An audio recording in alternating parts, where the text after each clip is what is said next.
लोगों का जो सबसे बड़ा डर है ना, वो समाज के लोगों की कहनियों पर है, यानी कथनियों पर, कि लोग क्या कहेंगे, लोकोक्तियों पर।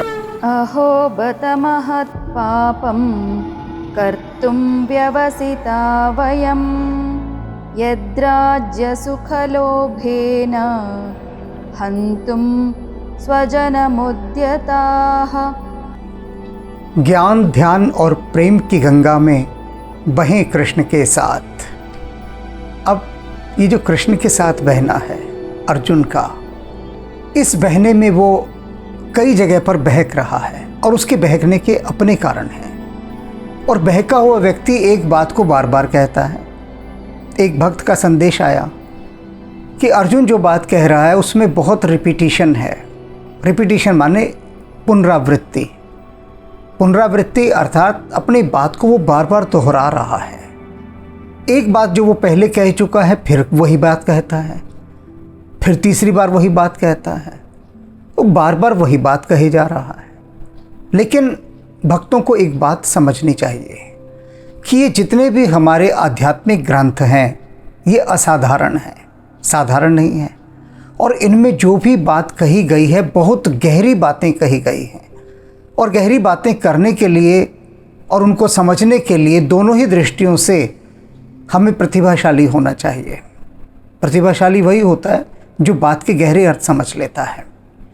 अब ये जो पुनरावृत्ति वाली बात कह रहे हैं कि अर्जुन बार बार अपनी बातों को रिपीट कर रहा है, उन्हें अर्जुन की मनस्थिति नहीं पता क्या? जब भी हम किसी पात्र की कोई बात सुने तो सुनते समय हमें उसकी मनस्थिति का पता होना चाहिए। अब इस मनस्थिति शब्द को भी समझ लीजिए। मनस्थिति माने मन की स्थिति, उसकी मन की कैसी दशा है, कैसी अवस्था है। जिस समय जो भी पात्र कोई बात कह रहा है तो उस समय उसका मन किस अवस्था में है, किस सिचुएशन में है। जिस सिचुएशन में उसका मन होता है और वह जैसा महसूस कर रहा होता है उसी के अनुसार वो अपनी बात कहता है। तो इसीलिए हम बार बार कहते हैं ना कि मन को शांत रखो, मन को स्थिर रखो। क्योंकि मन शांत, स्थिर और भक्तिमय होगा तो उसके माध्यम से कभी भी कोई दूषित बात नहीं निकल सकती। लेकिन वह कब निकलेगी? जब मन दोषयुक्त हो जाता है। अब एक दूसरा शब्द है इसके साथ। एक तो मनस्थिति हो गया और दूसरा जो शब्द है वह है सहानुभूति। अब सहानुभूति हम अक्सर एक ही अर्थ में समझते हैं, और वो अर्थ क्या है कि यदि किसी के ऊपर दुखों का पहाड़ टूट पड़ा हो तो हम जाकर अफसोस जताते हैं वहाँ, उसे हम कहते हैं हमें उससे बड़ी सहानुभूति है। इसका अर्थ यह नहीं होता। यह होता है लेकिन वन डायमेंशनल, एक आयामी। संपूर्ण अर्थ सहानुभूति का जो है उसका हम शब्द को तोड़कर समझेंगे। सहानुभूति सह अनुभूति। मोटे मोटे शब्दों में समझिए कि दूसरा जो महसूस कर रहा है, अनुभूति माने महसूस करना, वैसा हम भी महसूस करें, उसको सहानुभूति कहते हैं। कि बिल्कुल एक जैसी फीलिंग हो जाए, एक जैसी समझ। अब इसे समझिए कि अर्जुन की जो मनस्थिति है, सामने वाले की जो मनस्थिति है, उसके साथ हमारी सहानुभूति हो जाए, यानी सह अनुभूति, बिल्कुल वैसी की वैसी अनुभूति। हमारा मन भी उसी अवस्था में पहुंचकर उसकी बात को सुने, और जब उसकी बात को सुनेगा तब वह उसे समझेगा भी। बिना उसकी मनस्थिति को उपलब्ध हुए उसे समझना बहुत कठिन है, बहुत कठिन। अब उस मनस्थिति को उपलब्ध होने का ये अर्थ नहीं है कि हम भी वैसे ही दुखी हो जाएं। जब किसी पे दुखों का पहाड़ टूट पड़ता है, कोई मुसीबत में होता है, हम उसे देखते हैं तो जो पीड़ा जिस अनुपात में वो अनुभव कर रहा होता है हम थोड़ी ना वैसी कर पाते हैं, लेकिन हम कुछ उसके साथ अपना तालमेल बिठा लेते हैं, सहानुभूति। तभी तो हम किसी पर दया, करुणा, ममता ये सब करते हैं। क्यों करते हैं? कि उसके दुख को देखकर हम भी द्रवित हो जाते हैं। तो यहाँ पर जो अर्जुन की स्थिति है, उस अर्जुन की स्थिति को समझने के बाद यदि हम अर्जुन की बात सुनेंगे तो हमें ये बिल्कुल नहीं लगेगा कि अर्जुन एक ही बात को बार बार रिपीट कर रहा है। और मनुष्य का जो स्वभाव है ना, सामान्यतः उसकी जो फितरत है इंसान की, वो बड़ी जल्दबाजी की है, बहुत जल्दबाजी की। वो जल्दी जल्दी आगे बढ़ना चाहता है, बहुत जल्दी जल्दी। लेकिन धैर्यपूर्वक चलना, समझना, ये अध्यात्म का मार्ग है। तो ये बातें समझाना बहुत ज़रूरी है, बहुत ज़रूरी। क्योंकि जब तक मन को वैसा तैयार नहीं करेंगे हम तब तक गीता जैसे जो महाकाव्य हैं, ये जो आध्यात्मिक ग्रंथ हैं, ये समझ में नहीं आएंगे। उनको तोते की तरह रट चाहे जितना मर्जी लीजिए, एक एक अक्षर का अर्थ समझकर आगे चाहे बढ़ लीजिए, लेकिन गहरे अर्थ नहीं समझ में आएंगे। तो ये जो व्याख्या करने के लिए हनुमान जी ने यहाँ हमें बिठाया है, ये गहरे अर्थ समझाने की, उसका मर्म समझाने की। तो उसी मर्म की यात्रा पर अब हम आगे चलते हैं। आज अर्जुन जो कह रहा है, और जो इस बात को वो पहले भी कह चुका है, इसको एक छोटी सी एक टिप्पणी के द्वारा समझिए। मैंने कहीं पढ़ा था, एक संदेश लिखा था किसी ने बहुत पहले। उसने क्या लिखा था कि यदि किसी सामने वाले से कोई गलती हो जाए तो हम न्यायाधीश बनकर बैठ जाते हैं, और यदि वही गलती हमसे या हमारे परिवार के किसी भी सदस्य से हो जाए तो हम वकील बनकर बैठ जाते हैं। समझ रहे हैं ना इसका अर्थ? कि दूसरा गलती करे तो हम कहते हैं उसे ऐसा नहीं करना चाहिए था, उसने ऐसा किया, क्यों किया, और उसको हम दंडित करते हैं कि इसको ये सज़ा देनी चाहिए, न्यायाधीश बनकर बैठ जाते हैं। और वही गलती हमारा आदमी करे या हम करें तो हम कितने सारे एक्सक्यूज़ निकालकर वकील बनकर बैठ जाते हैं कि नहीं, ये गलती इसलिए हुई, ऐसे हुई, और इसके लिए हम दोषी नहीं हैं। तो यही बात यहाँ पर अर्जुन की भी आ रही है। इस समय वो इतनी दलीलें दे रहा है इस युद्ध को ना करने की, और उस दलीलों की फहरिस्त में वो सबसे पहले क्या कहता है, इस बात को कहता है, अहो बत वयम महत पापम। दो पद सबसे पहले हम उठाएंगे जो अर्जुन कह रहा है। पद माने दो शब्द। कह रहा है अहो, सबसे पहले अहो। अहो माने ये बड़े महान आश्चर्य का विषय है, शॉकिंग। अर्जुन बहुत आश्चर्य व्यक्त कर रहा है। सबसे पहले कहता है, हे प्रभु, भगवान कृष्ण की ओर देखकर कहता है, कितने बड़े आश्चर्य की बात है। बत, बत माने बात। अब बात क्या माने, यहाँ बत का अर्थ है खेद, दुख। कहते हैं बड़े आश्चर्य की बात है, बड़े दुखद आश्चर्य की बात है, बहुत खेदपूर्ण आश्चर्य की बात है। क्या बात है भाई? भगवान देख रहे हैं उसकी तरफ, जरा बता अर्जुन क्या बात है। अब अर्जुन भी देखिए एक एक शब्द पर कितना बल दे रहा है, उसकी मनस्थिति को समझिए। अपना माथा ठोकते हुए अर्जुन कह रहा है, गांडीव तो एक तरफ गिर गया, ठोकता है अपना माथा, हाथ मारता है और कहता है, हे भगवान, अहो कितने महान और खेदपूर्ण आश्चर्य की बात है, दुखद आश्चर्य की बात है। क्या बात है कि वयम, हम लोग, महत पापम, महान पाप में गिर रहे हैं। कुरुतम, करने का निश्चय कर लिया है और उसके लिए आगे भी बढ़ रहे हैं, युद्ध के लिए आ गए। क्या कह रहा है कि जानते हुए भी ये जो महान पाप हम करने जा रहे हैं। दुर्योधन, ये जो युद्ध का आयोजन किया दुर्योधन ने, कहते हैं ना कि युद्ध के उत्सुक ये कौरव पक्ष के लोग, ये जो दुर्योधन और उसके मित्र हैं, ये क्या है, युद्ध के लिए उत्सुक हुए। सारा फसाद ही उनकी तरफ से खड़ा हुआ, वो लड़ाई चाहते हैं कि लड़ाई हो। अर्जुन कह रहे लेकिन हम तो नहीं चाहते। अब कह रहा है ये बड़े महान और दुखद आश्चर्य का विषय है कि ये जो दुष्ट, दुर्बुद्धि, दुरात्मा दुर्योधन है, ये तो युद्ध करना चाहता है और ये देख नहीं रहा कि कितना बड़ा इस युद्ध को करने के बाद महापाप होगा। इतने लोग मरेंगे, हमारी सारी स्त्रियां दूसरे लोग उठा कर ले जाएंगे और उन स्त्रियों से बच्चे पैदा करेंगे, वो बच्चे वर्ण संकर पैदा होंगे, हमारा कुल धर्म सब कुछ नष्ट हो जाएगा। ये सब इस मूर्ख दुर्योधन को दिखाई नहीं दे रहा कि वो महापाप करने का कितना अधिक उतावलापन उसके भीतर है। कहता है किंतु हम भी वही कर रहे हैं जो दुर्योधन कर रहा है।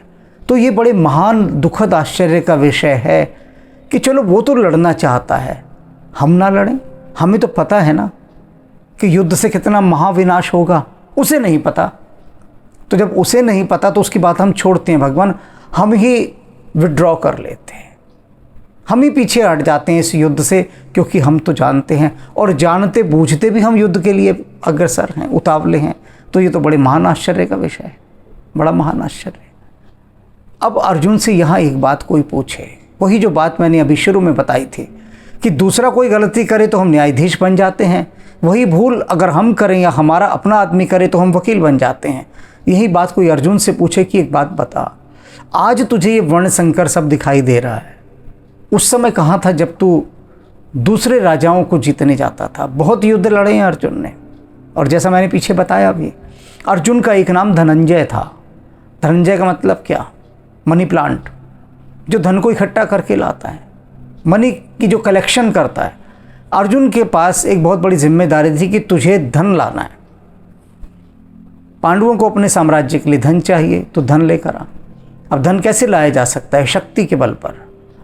तो अर्जुन ने स्थान स्थान पर जाकर ये घोषणा की कि भाई देखो, या तो तुम हमें धन दो इतना, और धन नहीं दे सकते तो युद्ध करो।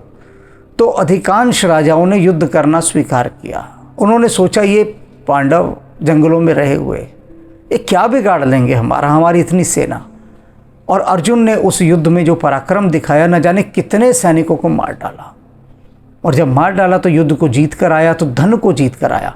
तो धन को जीत कर लाने के कारण धनंजय, धन को जय किया जिसने, ये नाम पड़ा इसका। तो तब ये सब चीज़ें अर्जुन को क्यों नहीं दिखाई दी कि सामने जिनको ये मार रहा है वो इसके आत्मीय जन नहीं है, लेकिन पराये जन हैं, दूसरे लोग हैं। तो ये जो अयम निज परवेति, यह मेरा है, यह पराया है, गणना लघु चेत साम, ये जो लघु चित्त वाली गणना अर्जुन तब करता था, इस समय ये गणना वो नहीं कर रहा अपने पराये की। इस समय सिर्फ उसे अपने अपने ही दिखाई दे रहे हैं। ये जो सामने जितने शरीर उसको दिखाई दे रहे हैं, इसमें उन्हें शत्रु कहीं नहीं दिखाई दे रहा, आत्मीय जन दिखाई दे रहे हैं। और उनको मारते हुए उसके हाथ कांप रहे हैं, उसका दिल कांप रहा है, सब कुछ कांप रहा है, उसका पूरा अस्तित्व कांप रहा है। क्यों कांप रहा है? इसको गहराई से समझिए। तभी मैं कह रहा हूँ ना कि लोग क्या करते हैं, अक्सर गीता का एक श्लोक पढ़ा या हनुमान चालीसा की एक चौपाई पढ़ी, कुछ भी पढ़ा, सुंदरकांड का कुछ पढ़ा, और पढ़ के उसका टेक्स्ट पढ़ के, ओरिजिनल टेक्स्ट पढ़ के बस आगे बढ़ जाते हैं, उसके अर्थ की गहराई में ही नहीं जाते। इसलिए ये जो दिव्य शास्त्र हैं ये प्रभावशाली नहीं हो पाते। जब हनुमान चालीसा की जो व्याख्या हमारी आई, पूरी सीरीज है, और हनुमान जी ने सुंदरकांड की भी कराई व्याख्या, तो अनेक भक्तों ने ये कहा कि अब से पहले हमने सुंदरकांड और हनुमान चालीसा हज़ारों बार पढ़ी होगी, हज़ारों बार, लेकिन हमें अर्थ नहीं पता था। बस तोता रटंत की तरह उसका ओरिजिनल टेक्स्ट पढ़ते जाते थे, आगे सरक गए। पाठ कराया सुंदरकांड का, बस पाठ हो गया, बात ख़त्म, किसी को पल्ले नहीं पड़ा कि इसमें कहा क्या गया है। लेकिन जब ये व्याख्या आपकी सुनी तो मैंने कहा भैया, हनुमान जी ने इसीलिए व्याख्या कराई कि तुम उसकी गहराइयों को तो समझ सको कि उसमें कहा क्या गया है। और जब तुम गहराई को समझ लोगे तभी उसका अर्थ प्रभावी होता है। कोई भी शास्त्र, कोई लोग कहते हैं हनुमान चालीसा हम इतना पढ़ते हैं कुछ होता ही नहीं। अरे होगा कैसे, होगा कैसे बताओ ना? नहीं होगा, क्योंकि तुम्हें उसके विषय में कुछ पता ही नहीं, उसकी गहरी बातों के विषय में, तो नहीं होगा। तो अब यहाँ जो अर्जुन की बात चल रही है इस समय, अर्जुन जो इतना व्यथित है, इतना पीड़ित है कि मेरे आत्मीयजन, उसे सिर्फ शरीर दिखाई दे रहे हैं कि ये मेरे अपने लोगों के शरीर हैं। और सारी चीज़ों का सार बता दूं मैं, अर्जुन क्यों डरा हुआ है? युद्ध से नहीं डरा हुआ, ये सामने वाले लोग मरेंगे इसलिए भी नहीं वो डरा हुआ। वो डर रहा है सिर्फ बदनामी से, अपयश से, कलंक से, कि जब जब अर्जुन ने दूसरे राजाओं को मारा, दूसरे लोगों को मारा, तब तब लोगों ने उसकी बड़ी प्रशंसा की कि वाह अर्जुन, कमाल कर दिया, इतने लोगों को मार के आया, इतना धन जीत कर आया। सभी ने उसकी भूरी भूरी प्रशंसा की। लेकिन अब उसे जो सबसे बड़ा डर सता रहा है, कलंक का, कि जब वो इन सबको मारेगा और सिंहासन पर जब युधिष्ठिर बैठेंगे, तब सारा संसार यही कहेगा कि देखो, अपने ही भाइयों को, अपने ही गुरुजनों को, अपने ही कुल वृद्धों को, अपने ही मित्रों को, अपने ही और न जाने कितने रिश्तेदारों को मारकर ये पांडव देखो सिंहासन पर बैठे हैं, देखो इनका चरित्र, अपनों को मार कर बैठे हैं ये। तो ये जो संसार कहेगा, लोग क्या कहेंगे, ये जो लोगों का डर है, ये लोगों के डर ने ही अर्जुन के मन में ये भय, ये वैराग्य उत्पन्न किया, और कोई कारण नहीं। लोगों का जो सबसे बड़ा डर है ना, वो समाज के लोगों की कहनियों पर है, यानी कथनियों पर, कि लोग क्या कहेंगे, लोकोक्तियों पर, फब्तियों पर, कि अगर हमने ऐसा किया। मैं एक बहुत छोटी सी घटना यहाँ सुनाता हूँ, ये आवश्यक है सुनने के लिए, क्योंकि तब तक समाज का डर भी समझ में नहीं आएगा। मेरे अनेक ऐसे मित्र जो ये कहते हैं कि आप हमारा मार्गदर्शन कीजिए, हमारा मार्गदर्शन कीजिए, पीछे पड़े रहते हैं। और मैं जानता हूँ कि वो सिर्फ बाहरी मार्गदर्शन चाहते हैं, वास्तव में वो मार्गदर्शन नहीं चाहते, कहने के लिए होती हैं कुछ बातें।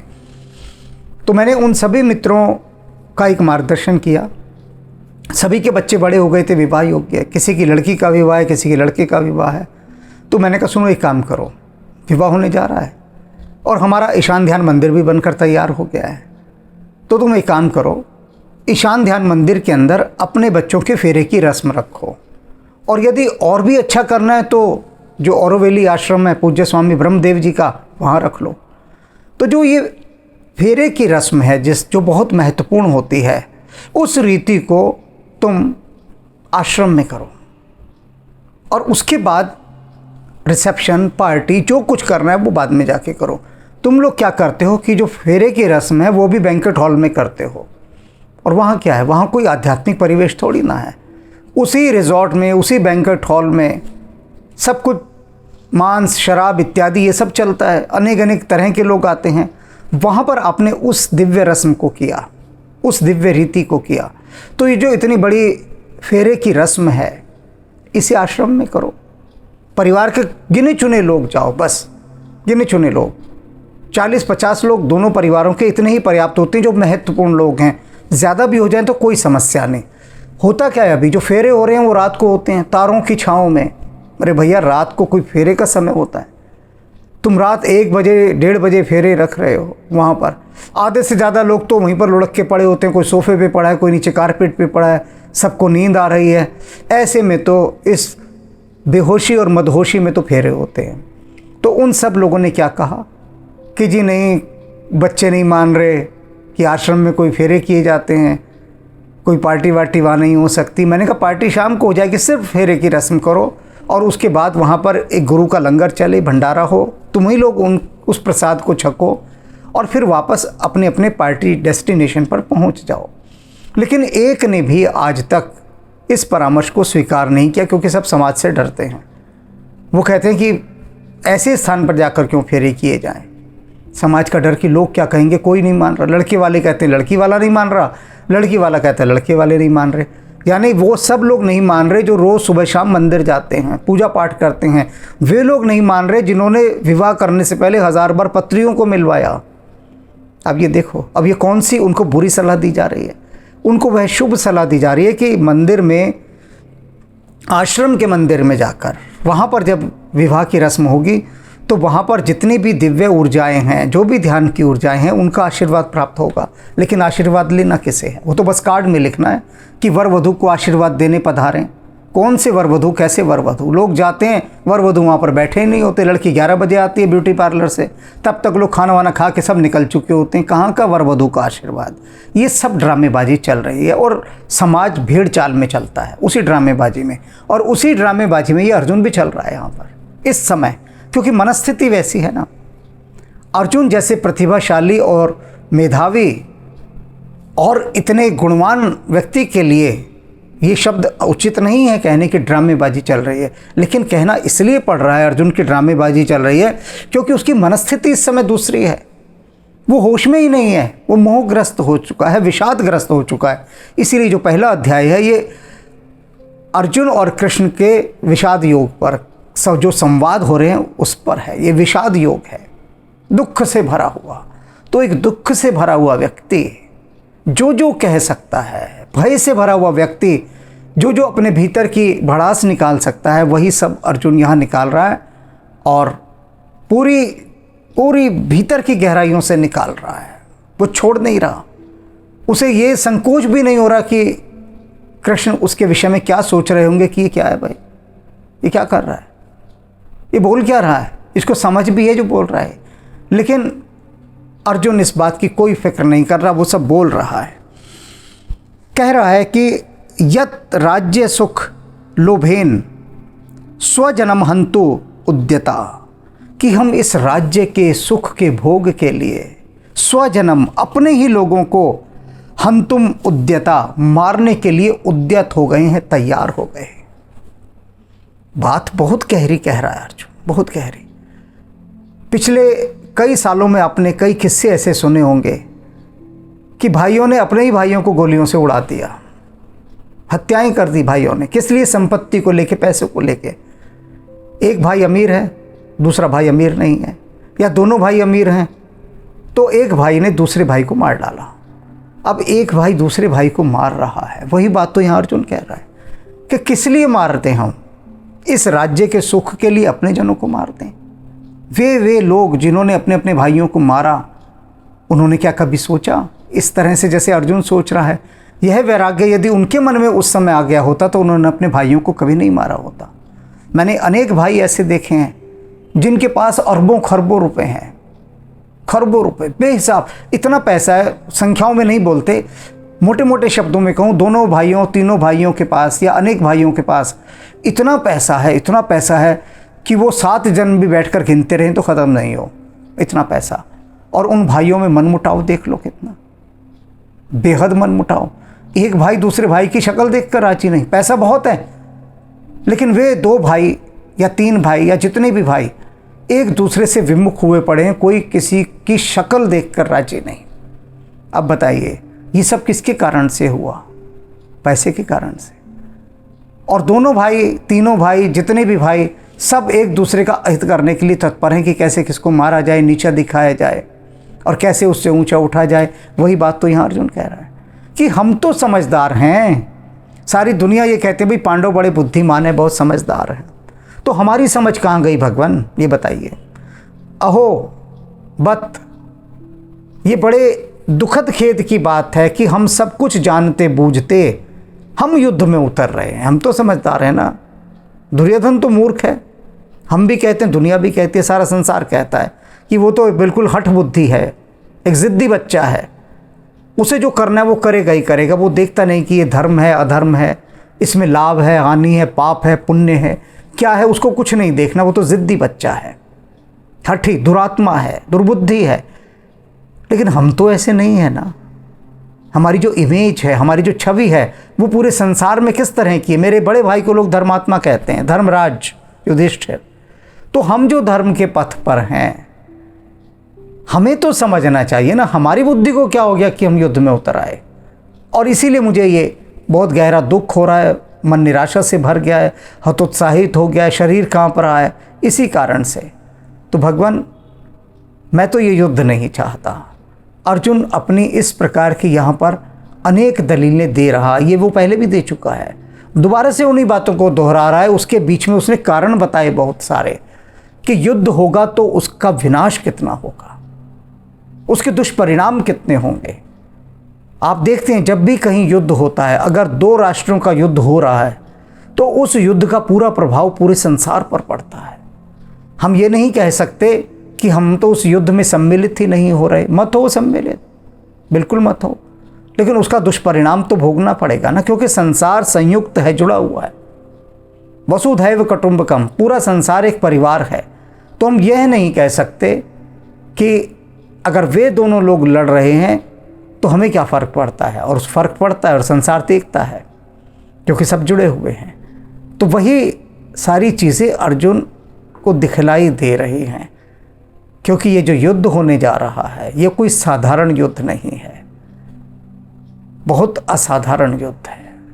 तो इसके असाधारण होने के जो कारण हैं उस पर भी हम प्रकाश डालेंगे। पर आज इतनी बात समझ लीजिए कि किसी भी पात्र को सुनने से पहले उस पात्र की मनस्थिति और उसके भीतर की सारी बैकग्राउंड आपको पता होनी चाहिए, उसका कैरेक्टर पता होना चाहिए, चरित्र पता होना चाहिए, स्वभाव पता होना चाहिए। उसके बाद हम उसकी द्वारा कही गई बात की गहराई में जा सकेंगे, समझने की गहराई में।